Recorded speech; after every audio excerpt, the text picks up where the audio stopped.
cuffs are off, man. Hey everybody, Adam Rank here. What's up, friends? Daniel Dopp here from the Fantasy Focused Football Podcast over on ESPN. It's Fabs here, Michael Fabiano from Sports Illustrated. You know who you can trust if you've got some questions about your fantasy squad? Want to check out a cool show on YouTube that'll help you get ready for the fantasy football season? Check out the Get Right Fantasy Network.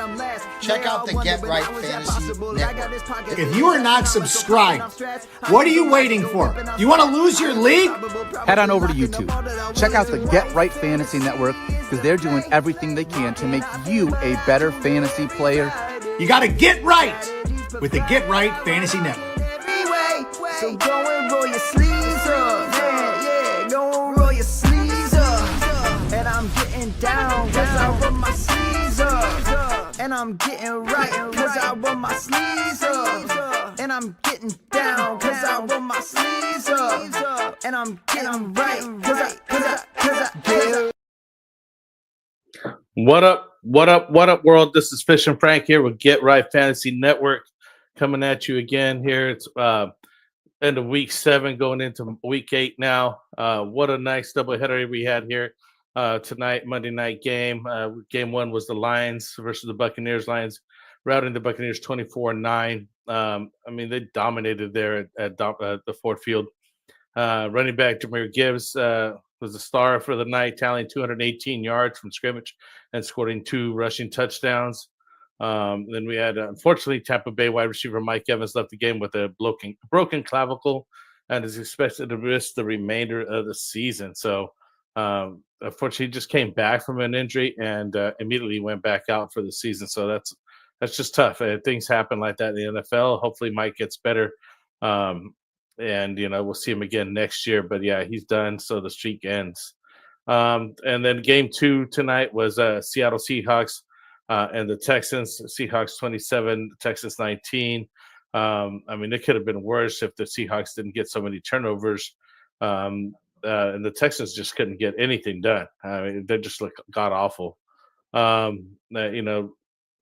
Charbonnet did score 2 touchdowns to seal the deal here, but the Texans defense is what was keeping it close. If it wasn't for them, it would have been just a terrible route there. Let's take a look at what we got going on tonight here. Welcome in here. Anybody that's coming in the chat, let me know if you got some questions here. So we're going to go over the top waiver wire ads here in a bit, but first going to talk about week 7, react to just news and injury, and then do the injury recap. Then we're going to look at your top waiver wire ads by position, 65% roster or less, and then do some live Q&A here if we have a little bit of time. It is late, much later than usual because, again, that doubleheader Monday night game, it just ended here a little bit ago. So I'm probably going to keep it short tonight. I'm a little tired, but, we'll get as much as we can done here. Just giving you a show rundown here of what we have here for you guys here at Get Right Fantasy Network on a weekly basis. We'll do Tuesday nights, the Phil with the extra point, and Ruskin and Joseph over there. So Wednesdays nights, we got the roster management buy, sell, trade show, but I'm not going to do this Wednesday. Fortunately, we'd be tied up. So we're going to see you guys back next week. Friday, we got the sit start Q&A. And then Sundays, we got the active inactive with Mike in the mornings there. Come check us out. We got plenty of streams here for you and putting out plenty of content for you guys on the weekly basis here.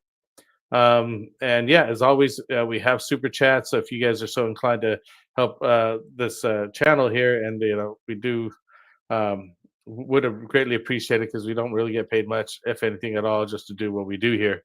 So we spend extra time on your questions. So let's take a look at what you guys have, and just kind of like look into what your questions are and dove into them a little bit more.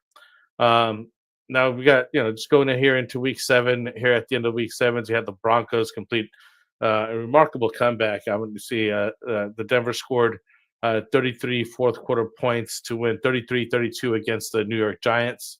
Bo Nix ran a game-winning touchdown with less than 40 seconds left. And this was the most points scored in a single quarter by any team that was shut out in the first 3 quarters. So the Broncos scored the 4 fourth quarter touchdowns to erase the significant deficit. So yeah, it was a nice comeback win there for the Broncos. Too bad for the Giants. It was just I can't believe they weren't able to hold on to that and keep the win. Um, we also had Rams handle the Jaguars in London.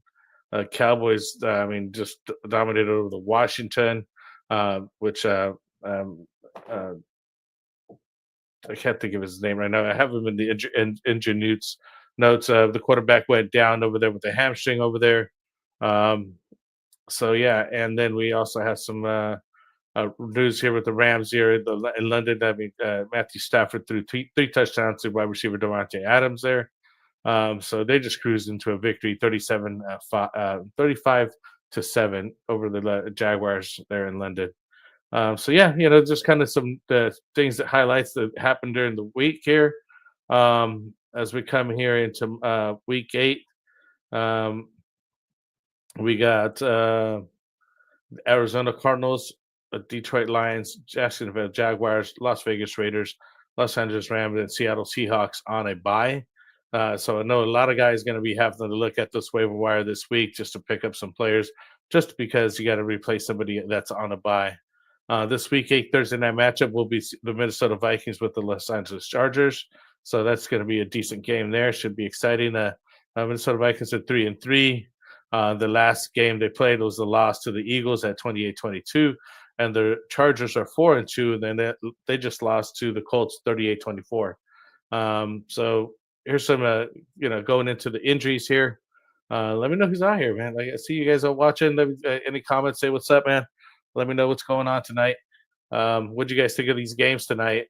Do you guys enjoy these doubleheader Monday nights? I'm not a fan of them. I understand this is probably the last Monday night that they will do a doubleheader like this, so hopefully that's the end of that, and we could move on to just a regular scheduled program here. I like the single Monday night that I can pay attention to, and obviously it's a little earlier. Can imagine being in the East Coast and having these games go this late into the night. You wouldn't be able to get to work the next day. So yeah, here we go into the injuries here this week. Unfortunately, a lot of them what happened here. Jaden Daniels, that's who I was thinking about here with the Commanders. Hamstring is likely out. So we keep an eye on his injury status going into the next week, but I'm pretty sure he's going to miss at least 1 week with that. Bryce Young, ankle likely out, but he ended up playing tonight. But I guess he got a backup. Andy Dalton would like to fill in over here at Carolina. And we got Michael Penix, also likely out with the foot, suffered in week 7. Taylor Heineke will start in his place if he misses time. So, keep an eye on those guys. We also got Carson Wentz with shoulder questionable here for the Vikings. So, we're just going into J.J. McCarthy coming back, I think, with the ankle injury. So I think he might be back here in week 8, but, kind of keep an eye on that one.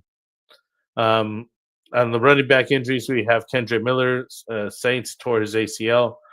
He was, starting to take time away from Alvin Kamara there, but unfortunately, now that he tore his ACL, he's out for the season.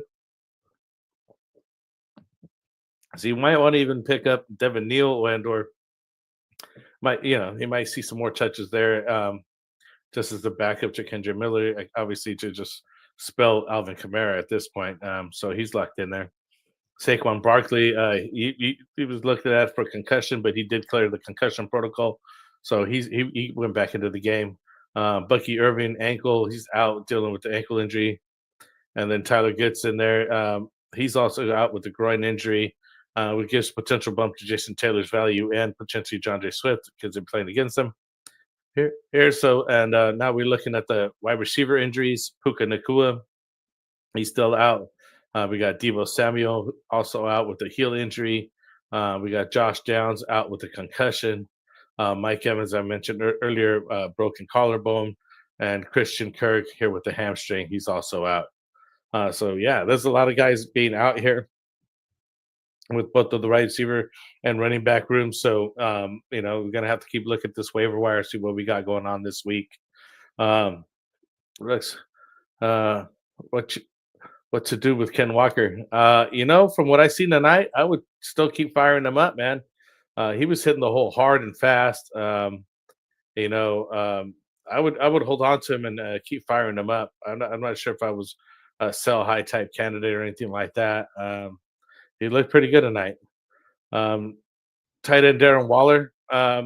You know, here injuries here from tight ends. He injured his pectoral. He exited the game, and he's going to get basically more updates during the week. Cole Kmet got a back injury. He exited the game also. David Njoku, he's been out with the knee injury, and Bach Bowers is out with the knee injury as well. So we got to look at the backups in those situations. I think we already mentioned Michael Meyer on that one. So we got to undergo proto read here, you know, just to give you guys a heads up. You know, Underdog Fantasy is the place we play our daily fantasy leagues here and our pick'em contests. That, you know, just simply play a higher or lower on player stats and total yards. We usually do our best ball drafts there, tournaments during the off season and leading up to the season here. But right now it's just all about the pick'em contest. So go check them out. You know, use promo code GetRight. You know, it helps support the channel. And they currently have, I think, Boost Over for this month, where they're just having different players get, you know, promos on every day of the month here in October. So, you know, check out their website. They're going to have a different promo going for you. Right now, they got a current promo of play 50, play 5, get 50, but it's actually play 5, get a 100. I just have to get the updated ad for that. So, yeah. You know, again, use promo code GetRight. Go check Underdog Fantasy, both on .com or the app there. So yeah, let's get into the waiver wire here, guys. Who you guys looking to get? What's your guys' most needed position this week? You know, being with all these bye weeks happening here this week. Let's go ahead and start with the week 8 quarterback waiver wires. We got Jackson Dart coming in here with the New York Giants, only 41% owned. Versus Denver, he went 18-31, 203 passes, 3 touchdowns, 1 interception. He also went 8 rush attempts for 57 yards and a touchdown, rushing touchdown there. So he's getting a lot of his work on his feet there with Jackson Dart. And yeah, so we want to take a look at him here this coming bye week. We also got old man Joe Flacco over here, Cincinnati Bengals, only 10% owned. He just got moved over there from the Browns, but this is his first complete game versus Pittsburgh. Tough defense there. Went 22-34, 342 passing yards, and 3 passing touchdowns. The dude was on fire. Oh, man, put some work in. So you want to take a look at him. We also got Sam Darnold here. You know, I got to look at the stats for tonight's game, but the last game he completed 16-27 for 297 yards and 2 touchdowns. I mean, he's just putting up some decent numbers these last few weeks, and you definitely want to keep an eye on him going forward. Let me see if I could pull up this week's stats for him. Give me a second here, people. As this game just ended tonight. No, it still hasn't been updated on that. The sites just haven't put up the new stats. Obviously, the game just ended tonight, so. Oh, here we go. We got 9-15 for 60 yards, 60 percentage, 134 yards, and 1 touchdown tonight against Houston. We got the numbers in, and he's looking, fortunately, a bye week here in week 8. So you won't be able to hold him out to this week, but he does have Washington in week 9. And he's been putting up some good, decent numbers. We also got Michael Penix Jr., Falcons, 24% owned. He went 19-33 for 234 yards and 1 touchdown, 1 INT versus the 49ers. Fortunately, they did run up against tough defense, but the Falcons had been doing pretty well. But you can take a look at him. And lastly, we got Aaron Rodgers, Pittsburgh Steelers, 28% owned. He completed 21-30 pass attempts with 235 yards and 2 touchdowns. So again, you know, with all these bye weeks, you know, you got to look at these guys to see who you're going to be needing to fill in. Both of these guys are widely available in most leagues. So take a look at who you need to fill in here. You got running backs in week 8 here. Devin Neal again, because of aforementioned Kendre Miller going down. So New Orleans Saints, he's only 4% owned, so he's definitely available. You're just looking to handcuff him here, maybe in case something happens to Kamara. I don't think we're going to see too many numbers, or at least get some of the timeshare that Kendre Miller was gaining. But I think it'll go back more to Kamara for the time being until we see something from this guy. The real pickup here this week is Kyle Malungai, Chicago Bears, 6% owned with 13 of 81 rushing yards, 1 touchdown, and 2 receptions for 13 yards there. And he's been like kind of in and out of this waiver wire this year. We're still waiting for him to solidify position over there. But DeAndre Swift is putting some decent numbers, so it's making him hard for him to take the too much work away from him. But I think they're going more into a timeshare now, where he's Kyle Malungai will get more looks during these games. We also Brashad Smith here with Kansas City Chiefs, only 6% owned. Went 14 rushing attempts, 39 yards for 5 receptions and 42 receiving yards. So I don't know if he's going to get too much work over there with Isaiah Pacheco and Kareem Hunt. But he did put up some decent numbers. Maybe more of a handcuff look for him. We had mentioned Blake Corum. He had a decent day, 12 rushes, 37 yards, 1 receiving, and 6 yards. So not. Just a decent game, not much there. And unfortunately, just going to be a backup here once Mari Hampton comes back. So, kind of keep it see. But again, you guys might have some time for them. So we got Timbo Slice coming in, Tez or Godwin. What do you think? I think Tez at this point. I mean, I want to say Godwin, but I haven't seen too much of him this season at all. And his injuries and things like that, I'm not sure if I would trust him. I think I would, go Tez. You've seen him get really involved in this game tonight. I think that'll, work forward for him. So, but Godwin is the, statesman. But we got to, take a look at what his injury is going to be status is, because he's just coming back himself. So we got Robert coming in as a Taysom Hill would be a runner. For the Saints. Very good point, Robert.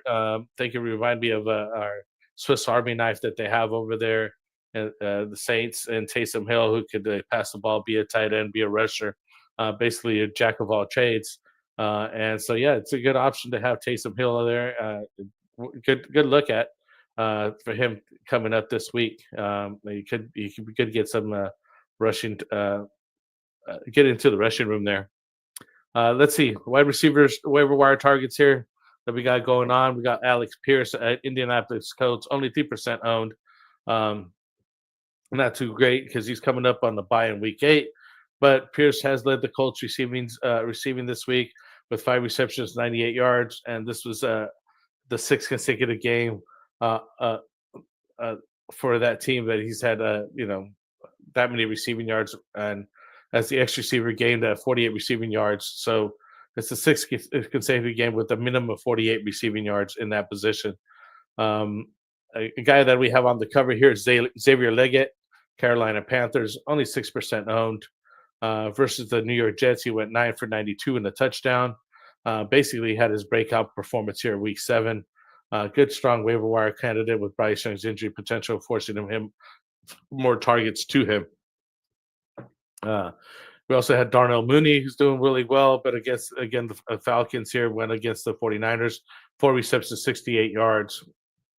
He's been coming back and is into his own. They're going to be going against the vulnerable Dolphins defense, so check him out in week 8. Also Kendrick Bourne here. 49ers, he's got 51% owned. He really jumped up last week because just due to all the injuries that are over there with the 49ers receivers. He's just seen increased opportunities and workload there. So, keep an eye on him. And lastly, we got Kayshon Boutte with New England Patriots, 25% owned. Caught 2 of 2 targets for 55 yards and a touchdown. But to put together 2 consecutive strong games on the road, logging 3 touchdowns on 7 receptions for the Patriots. And they will take on the Browns in week 8. So, pretty tough matchup there. Let's see if we got any other things going on. Jason Fry. He's the cheat code. I like that. Joe Fry. Should I trade Judkins and Tay for Chase Brown, and Jay Jettis? My running backs will Jamal Williams, Gibbs, Brown, and receivers Rice and Jettas. Yeah,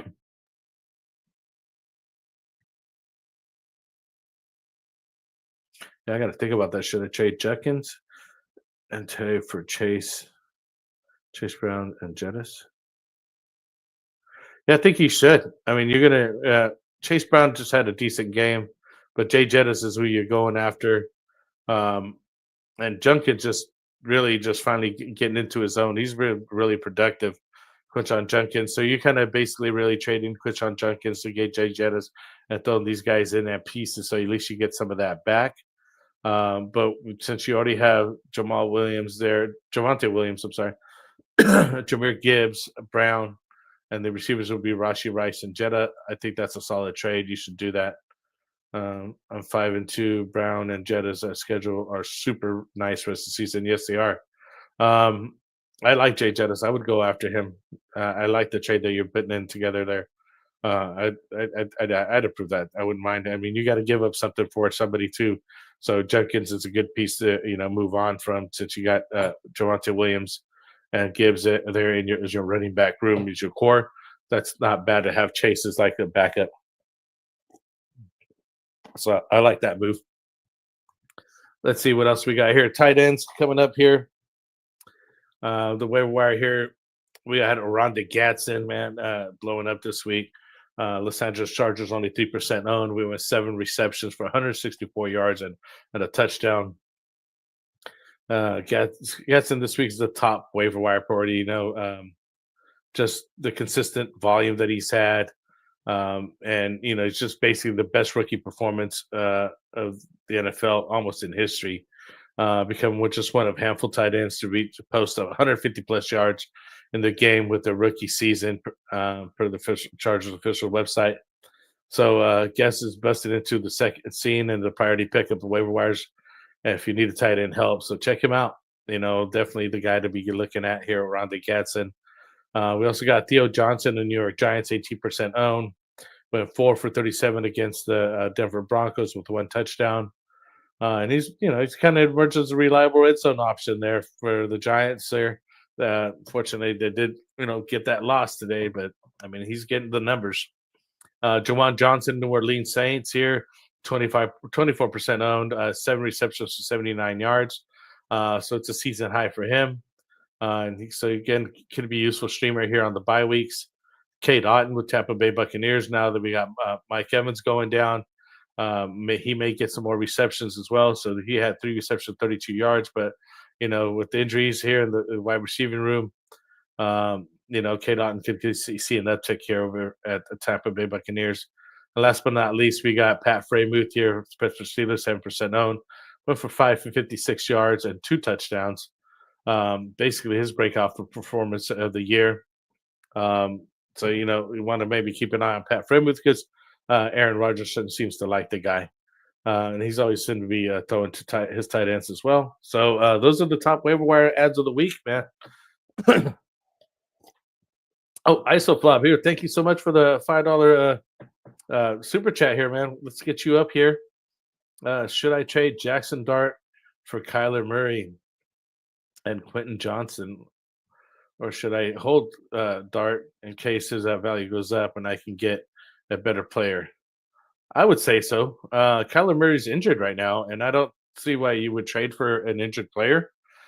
Jackson Dart is a waiver wire pickup of his own, and I really don't see why you would give a Quentin Johnson also. I guess that's what you're getting, Quentin Johnson in return for Jackson Dart. I see what's going on. So I should trade Jackson Dart for Kyler Murray and Quentin Johnson.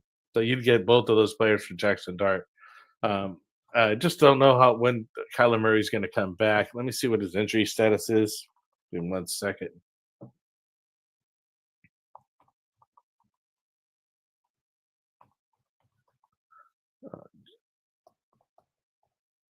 Sorry, using the wrong keyboard here. Not set to start week 7 of the Raptors. Receivers he's got a mid-foot sprain. He set this second week in a row. Yeah, I mean, really just trading for Quinton Johnson there. Yeah, like he's easy. He's a Kyler Murray's a bust. Yeah, I just wouldn't do that, man. I would hold on to Dart. I think you could definitely get more. He's been, running really well. Um, yeah, and yeah, I just couldn't do that. So I would need Kyler for week 10 bye. I have Dak. Uh, you know, I think you could trade Jackson Dart for somebody else. Look for somebody else's backup, see what you can do there. But I just wouldn't do it for Kyler Murray. I mean, I get that you're getting Quentin Johnson, but what do you have in your receiving room? You know what I mean? Like, is Kyler Murray going to be there for your week 10 bye? You know what I mean? Like, you know, I know you got Dak, and Dak's putting up some incredible numbers. I mean, he's just been on fire this year. So, yeah, I wouldn't do that trade. But I thank you so much for the super chat. I appreciate that. So yeah, let's kind of go over here. I'm just going to kind of recap here who we have for top waiver wire picks of the week. Let me know if you guys have any more questions. I know I'm going kind of fast tonight, but obviously the game kind of delayed the start of this show, and it's kind of late, man. I've been traveling a lot this weekend. So we, major injuries with Jaden Daniels getting, the hamstring injury. Kendra Miller torn the ACL. We got Mike Evans with the broken collarbone. So they're the big ones from this weekend. Takeaways on those guys.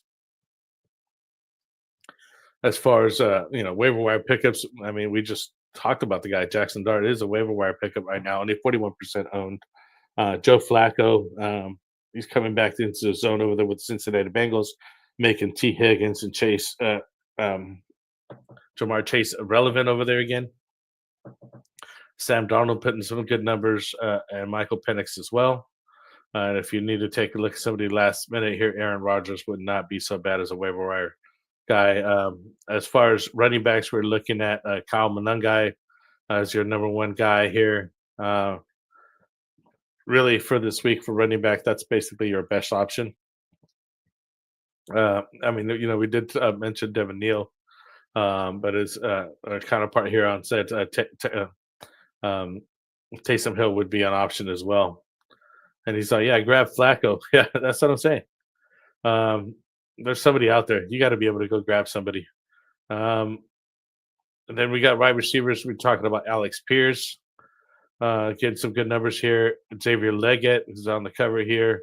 Darnell Mooney and Kendrick Bourne, some top of the wide receiver guys. For tight ends, we got Oronde Gadsden as the top guy, as well as Kate Otten getting some uptick, and Pratt Freiermuth getting a blowout game there. So, yeah, those are the top guys here for this week. Not to cut it short, man, but it is a long night, and this game just came in late. It's already 11 o'clock where I'm at. Appreciate y'all being here, man. Thank you so much for joining me. I got to get it short in here. Let's see. Again, I'm not going to be here Wednesday, but the guys will be here Tuesday, and then back again on Friday for the sit starts and Q&A there Friday. So other than that, appreciate you guys being out here. Peace out. Thank you guys. Have a good night. White fantasy is the play. Marking nothing, but I tune every Friday. Strategies provided, I will lock in every way. So go